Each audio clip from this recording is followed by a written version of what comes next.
আচ্ছা, বাংলাদেশের রাজনীতিতে পর্দার আড়ালে কি এমন কিছু হচ্ছে যা হয়তো আমরা অনেকেই খেয়াল করছি না? আজকে আমরা ঠিক এমনই একটা নতুন রাজনৈতিক বিশ্লেষণ নিয়ে কথা বলবো, যেখানে একটা নীরব বিপ্লবের কথা বলা হচ্ছে। এমন এক বিপ্লব যা কিনা রাজনীতির পুরো খেলাটাই পাল্টে দেওয়ার ক্ষমতা রাখে। তো প্রশ্নটা হচ্ছে, সত্যিই কি একটা নীরব বিপ্লব রাজনীতির পুরো চালচিত্রটা একটু একটু করে বদলে দিচ্ছে? যে বিশ্লেষণটা নিয়ে আমরা কথা বলছি সেটার কেন্দ্রবিন্দু কিন্তু এটাই। চলুন তাহলে এর ভেতরের যুক্তিগুলো এক এক করে দেখে নেওয়া যাক। এই বিশ্লেষণের একদম গোড়ার কথাটা হলো ভোটারদের মনে মনে নাকি একটা পরিবর্তন আসছে। খুব ধীরে অলক্ষ্যে একটা বদল ঘটছে। এই পরিবর্তনটা হয়তো খালি চোখে এখনও ধরা পড়ছে না, কিন্তু এর মধ্যেই নাকি সব রাজনৈতিক হিসাব নিকাশ ওলটপালট করে দেওয়ার ক্ষমতা আছে। আচ্ছা, তাহলে প্রথমেই দেখা যাক দুই নেতার নেতৃত্ব আর তাদের স্টাইলের পার্থক্যটা কোথায়। এখানে দেখুন, দুই নেতার নেতৃত্বের একটা পাশাপাশি তুলনা করা হয়েছে। একদিকে জামায়াতে ইসলামীর ড শফিকুর রহমান, যাকে দেখানো হচ্ছে একদম সাধারণ মানুষের কাছের একজন নেতা হিসাবে, আর অন্যদিকে বিএনপির তারেক রহমান, যাকে প্রোটোকল আর দূরত্বের কারণে বলা হচ্ছে অনেকটাই জনবিচ্ছিন্ন। এই বিশ্লেষণ অনুযায়ী এই যে একটা বড় পার্থক্য, এটাই নাকি রাজনীতির ভবিষ্যতের গতিপথ ঠিক করে দিতে পারে। এই তুলনাটাকে আরও স্পষ্ট করতে কিছু উদাহরণও দেওয়া হয়েছে।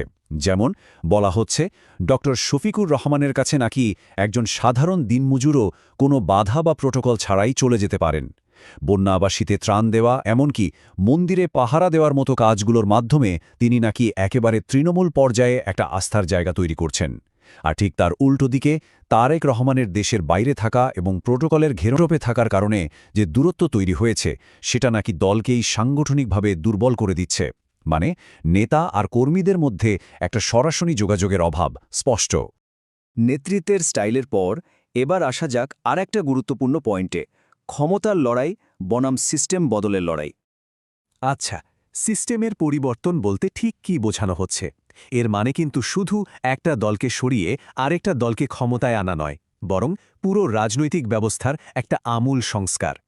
এই বিশ্লেষণটা বলছে যে দেশের মানুষ এখন আর শুধু মুখ বদলানো দেখতে চায় না, তারা এই পুরো সিস্টেমটাকেই বদলাতে চায়।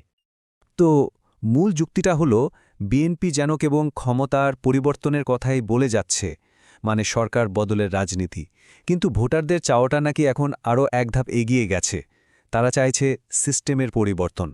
আর এইখানেই নাকি বিএনপি জনগণের পালসটা ধরতে পারছে না। আর এইটাই তাদের জন্য একটা বড় কৌশলগত দুর্বলতা হয়ে দাঁড়াচ্ছে, যা অন্যদের জন্য একটা সুযোগ তৈরি করে দিচ্ছে। এই বিষয়টা বোঝানোর জন্য একটা চমৎকার উক্তি ব্যবহার করা হয়েছে। আজকের প্রজন্ম মন্দের ভালো তত্ত্বে বিশ্বাসী নয়, তারা সেরা বিকল্পটি চায়। আর এই বিশ্লেষণ অনুযায়ী সিস্টেম পরিবর্তনের ডাকটাই সেই সেরা বিকল্প হিসেবে নতুন প্রজন্মের কাছে আকর্ষণীয় হয়ে উঠছে।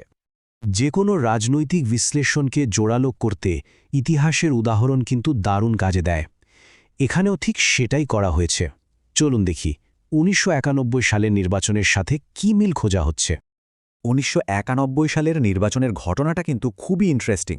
নির্বাচনের আগে প্রায় সবাই ধরে নিয়েছিল যে আওয়ামী লীগ জিততে যাচ্ছে, এটা ছিল সময়ের ব্যাপার মাত্র। কিন্তু যখন ফলাফল এলো, তখন দেখা গেল পুরো হিসাবই উল্টে গেছে। সব প্রেডিকশনকে ভুল প্রমাণ করে সবাইকে অবাক করে দিয়ে জিতে গেল বিএনপি।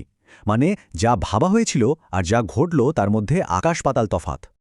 এই বিশ্লেষণটা বলছে ঠিক সেই ৯১ সালের মতোই এক ধরনের অতি আত্মবিশ্বাস নাকি এখন বিএনপির মধ্যে কাজ করছে।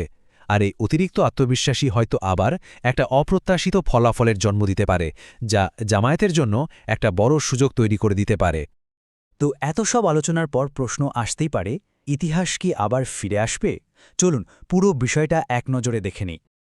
পুরো বিশ্লেষণটাকে যদি এক কথায় বলতে হয়, তাহলে দাঁড়ায় একটা নীরব বিপ্লব চলছে, যার সুবিধাটা জামায়াতে ইসলামী পাচ্ছে। এর পেছনে কারণ হিসেবে দেখানো হচ্ছে কয়েকটা জিনিস। একদিকে ড শফিকুরের একেবারে সাধারণ মানুষের সাথে মেশার রাজনীতি, অন্যদিকে বিএনপির দূরত্ব, আর সবচেয়ে বড় পয়েন্ট হলো মানুষের মধ্যে সিস্টেম পরিবর্তনের যে তীব্র ইচ্ছাটা তৈরি হয়েছে, সেটা বিএনপি ঠিকমতো কাজে লাগাতে পারছে না। আর এই সবকিছুর সপক্ষে প্রমাণ হিসেবে ১৯৯১ সালে নির্বাচনের উদাহরণটা সামনে আনা হচ্ছে। তো সব মিলিয়ে এই বিশ্লেষণটা আমাদের একটা বিশাল প্রশ্নের সামনে এনে দাঁড় করিয়ে দেয়। ইতিহাস কি সত্যিই তার পুনরাবৃত্তি করে? বাংলাদেশের রাজনীতির মাঠে কি ৯১ সালের মতো আরও একটা বড়সড় চমক অপেক্ষা করছে? উত্তরটা না হয় সময়ের হাতেই তোলা থাক।